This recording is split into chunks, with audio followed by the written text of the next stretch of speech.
Hello, this is Lucas Borgstrom with the Weekend Handyman, and I'm here today to talk to you about a little landscaping project that I've been working on over, well, longer than a weekend, but that's because I make it as such. Couple things to note here is the first step is I staked out where I wanted it, and you can see the pink mason line there running through the center of the image here.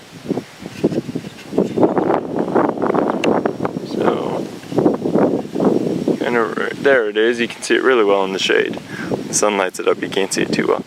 So I staked it out, and then I took my square shovel, not a spade but a square one, and dug the trench that the timbers are going to sit in. The next step in the process here is that I'm going to actually add a few more stakes. Probably, you see there's one there in about the middle and one down there at the corner. I'm going to add one between those two, so pretty much breaking it into fourths to get a good level mason line, and then I should be able to figure out where the low spots are, and that's where I'm going to actually start installing the timbers, and we'll break it down into a few steps here and a few different videos. So first part though is stake out where I wanted it, have it good and straight, dig the trenches, and what I've been working on for the last while is getting because I have a lot of fine, good sand up here for leveling, and so I'm trying to get it out of the grass and sod that I've pulled up, and so I'll go show you that here in just a moment. So this is just the last little bit of sod that I have that I've set out, and so after I pulled it out I flipped it over to expose the sand and let it dry, and actually this works a lot better to get all the sand out. And so I will all I pretty much have to do, and I've already done it once, is go through with that little garden rake and tap or pound on it. Don't even have to rake through, just create enough impact so that it breaks up all the sand, and then I can shake it out. So I'm going to show you kind of that process. I'm trying to remove all the organic matter, so once I work hard to get it good and level, it'll stay that way and not have a whole bunch of rotting organic matter that creates gaps and low spots underneath it. So we will show you that step here once we tighten this down, and I'm only going to do a couple feet there, but I'll show you how I do that.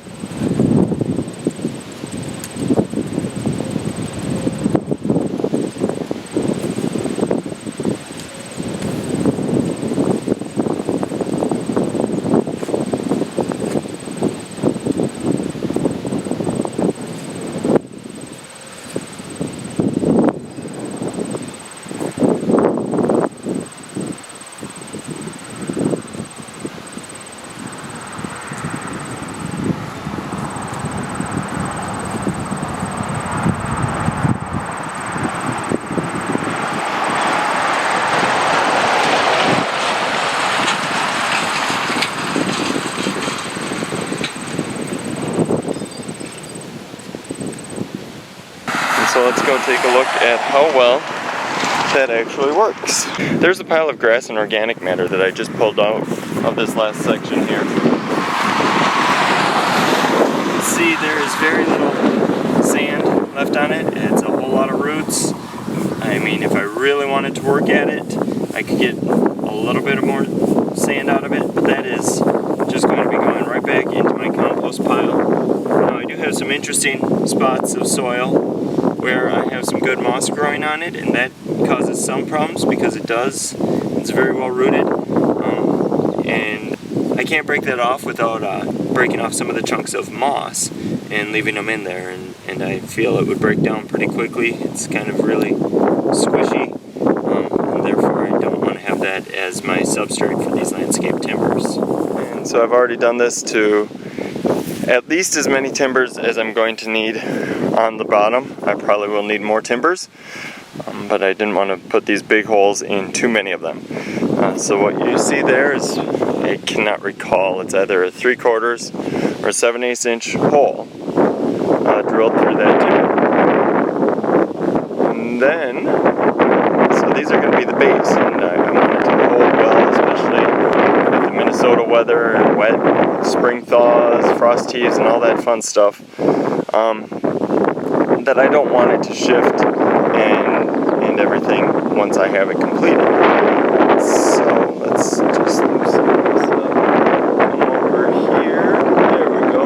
Let's zoom out a bit. So what I'm using as my anchoring stakes is actually electrical metal tubing, EMT or conduit, galvanized.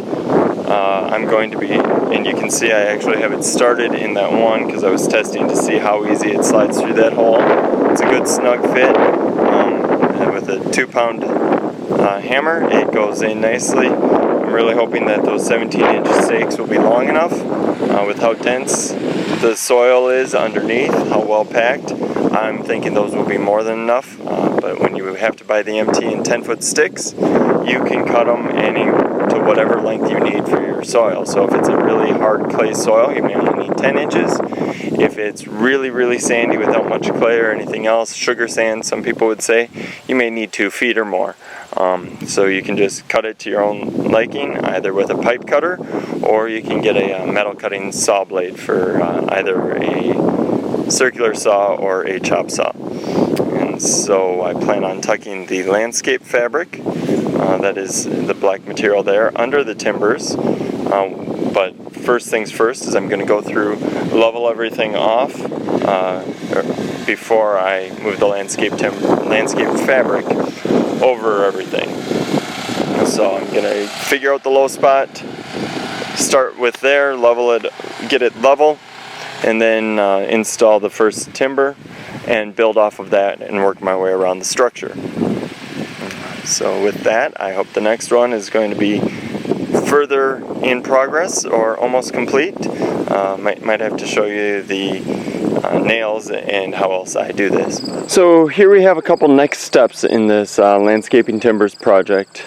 I started here at this corner, worked all the way along, leveling the boards as I went, came down this edge, and now this is where any errors or imperfections in my leveling get amplified along each board as I come to the end here, trying to get this connection, the final 11 feet level with where I started. There are a couple steps where I didn't want to dig in all the way, and you'll see that as I walk you along here. So what I've been doing is I've dug out some dirt. I find it a lot easier to get the 2 ends level. And so let's see if I can't go point to what I'm talking about.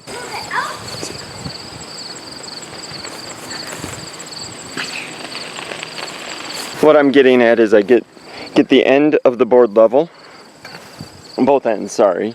So it's level between the ends, and then I fill in the dirt until it's solid underneath. And I'm just reusing the dirt that I've dug out or placed elsewhere. Once I'm done with that aspect, I'll pull the landscape fabric out and over the dirt. Pull it out and over here.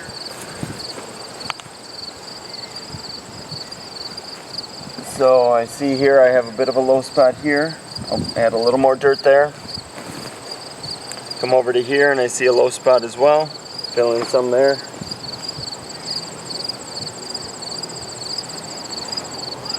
Definitely got a low spot there.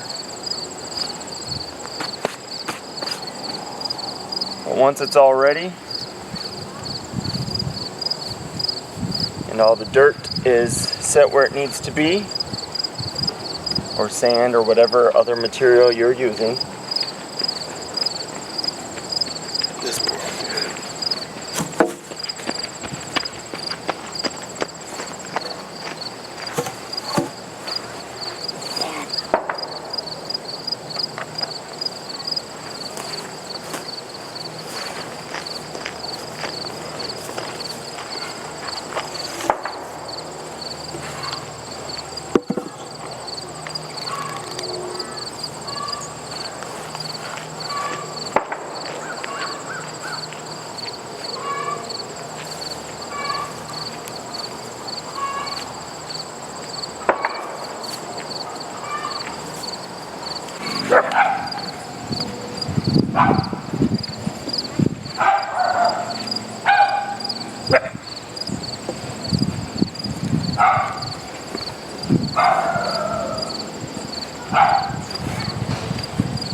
to help seat them in place.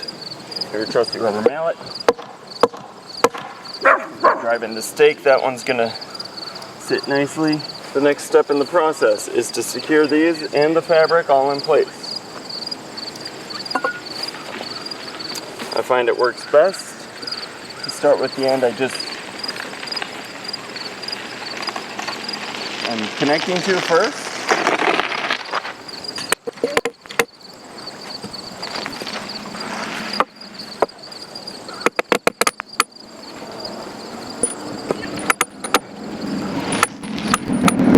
So I'm using this, I think it was a 2.5 pound hammer sledge made by Estwing. I like it a lot. It works great. This works great. This end works great for quickly driving those stakes into the ground, which you'll see me use in a little bit. But this end actually works well for mushrooming out the top of it, so it grips that board just a little bit tighter as I drive it down into the ground. And I'll bring you over to see what I'm talking about. So there you can see how it's getting pretty well deformed and flattened, which is the whole goal, so it grips that board as I snug it down and into place. So once that step is done and I get all the stakes driven in, let's zoom out here for y'all. I go and backfill along the outer edge at least with the dirt, the spoils, as you can see all through here, from that I've dug out. So the next step after that, and I'll just continue down the line here,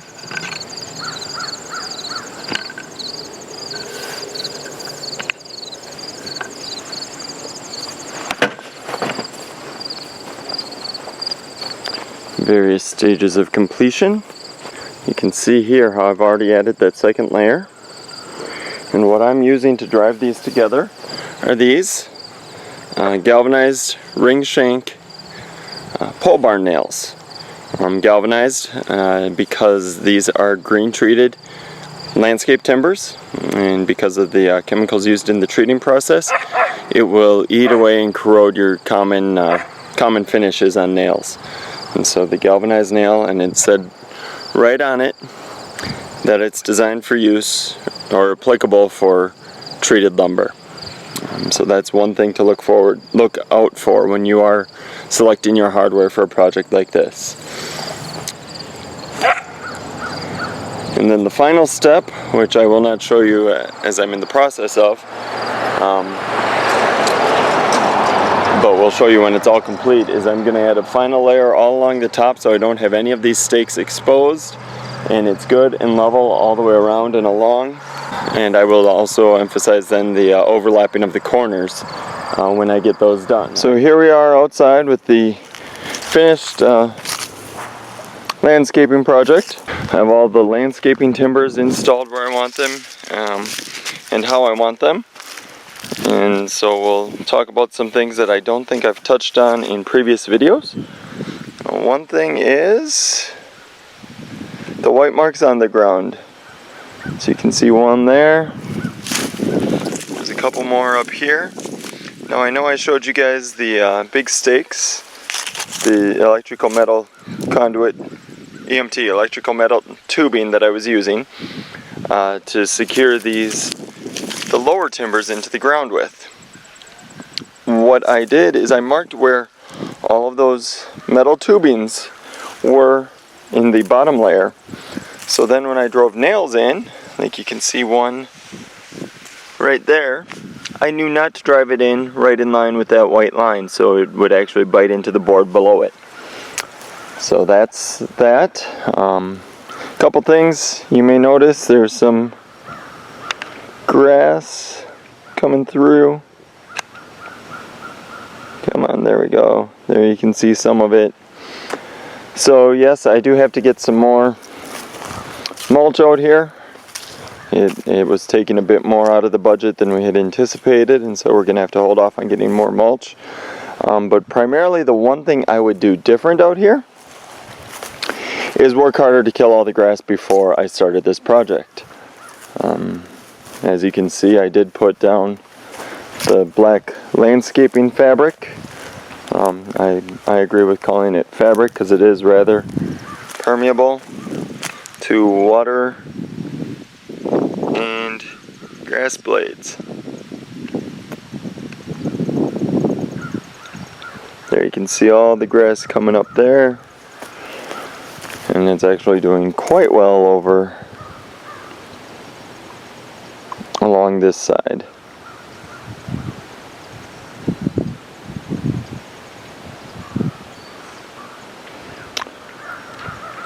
All in all, I'm pleased with this project. Like I said, there's some things I would do differently, but I do need to get a lot more just to get a good decent base down, and then next spring maybe get another 10 yards out here of this mulch to get it as full as it should be to help hinder the growth of vegetation below it. So that's the finished project as much as I'm going to be showing you guys. Like I said, the only other thing is I'll probably be working on killing the grass somehow and adding a lot more mulch over the next 10 months here. So this is Lucas Borgstrom with the Weekend Handyman. For more tips and how-to videos, go to weekendhandyman.com.